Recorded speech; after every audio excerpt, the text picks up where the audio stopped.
Hello বন্ধুরা, কেমন আছে সবাই? শুভ সকাল সবাইকে। এই যে দেখো, সকাল শুরু হয়ে গেছে আমার ছাদের সুন্দর সুন্দর গাছে জল দেওয়া নিয়ে। গাছে জল দেওয়ার পরে তারপরে আমি শুরু করে দিলাম রুটি বানানো। আমার দুষ্টু সোনা আবার সকালে রুটি খায়, তার জন্য রুটি বানাতেই হবে, একটা রুটি লাগবেই। রুটি বানিয়ে নিচ্ছি। যে সকাল সকাল রুটি কে কে খাও আমাকে কিন্তু কমেন্টে অবশ্যই জানাবে। রুটি আর এই যে ছোলার তরকারি। আর সে কিন্তু ছোলা দিয়ে খাবে না, সে দুধ দিয়ে খাবে, তার জন্য তাকে দুধ দিয়ে বানানো হচ্ছে। এই যে দেখো, আমি টুকিটাকি বা সকালের যা কাজকর্মগুলো হয় সেগুলো সেরে নিচ্ছি তাদের জল খাওয়া রেডি করার পরে। আর আজকে হবে ডাল, 2 রকমের ডাল রান্না হবে। একটা হচ্ছে মুসুর ডাল আর মুগ ডাল মিক্স করে। কে কে খাও তোমরা মুগ ডাল আর মুসুর ডাল মিক্স করে? আমাকে কিন্তু অবশ্যই জানাবে, তাই না? আর সকাল সকাল তো ভীষণ কাজের চাপ থাকে, মানে কোন কাজ করব আর কোন কাজ করব না মাথা খারাপ হয়ে যায়। মানে এ ছাড়ে ওই করি, ওই ছাড়ে ওই করি, তাই না বলো? কার কার এরকম হয় সকালটা খুব তাড়াহুড়ো দিয়ে? আমার তো ভীষণ হয়। এত কিছু করার মাঝখানে সকালে খাওয়ার কথাই ভুলে যাই। এই কাজের মাঝখানে ভাবলাম যে একটুখানি খেয়ে নিই মুড়ি আর ঘুগনি। তারপরে এই যে সবজি কাটার পালা চলে আসে, যে কী সবজি রান্না করব। সকালে উঠেই মনে হয় মাথায় ঘুরে যে কী রান্না করব আজ, কী রান্না করব আজ।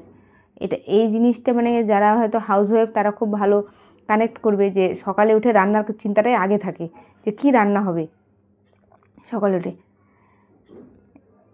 তাই না বলো? এই যে আজকে হবে আমার ডাল আর হচ্ছে একটা মিক্স সবজি, মানে পাঁচমিশালি সবজি যাকে বলে, পাঁচমিশালি সবজি আমার রেডি। আর এর মাঝখানে আমার দুষ্টু সোনা এত চিল্লাচিল্লি শুরু করেছে, তাকে নাকি স্কুল যেতে হবে। ভাবো দেখিনি, এখন স্কুল বন্ধ আছে কিন্তু তাকে স্কুল যেতে হবে। সেই স্কুল যাওয়ার জন্য এত বায়না শুরু করেছে, মাথা খেয়ে নিচ্ছে আমার। বলে স্কুলে যাব, স্কুলে গিয়ে খুব মজা হবে। এই যে দেখো, আমি সবজি রান্না করছি। এভাবে সবজি কে কে রান্না করো বলো?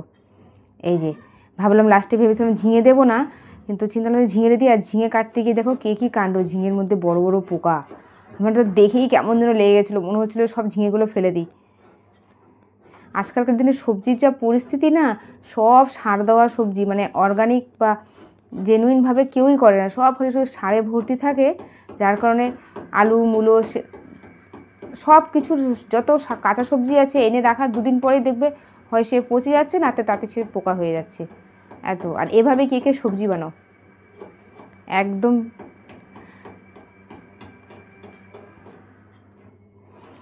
আমার রান্নাবাড়ি কমপ্লিট হয়ে গেল। এবার হচ্ছে বাসন কোসন মেজে টেজে নিয়ে তারপরে ছেলেকে স্নান করাবো। আর ছেলে তো বায়না ধরেছেই, তাকে এখন ড্রেস ট্রেস পরিয়ে রেডি করে দিতে হবে।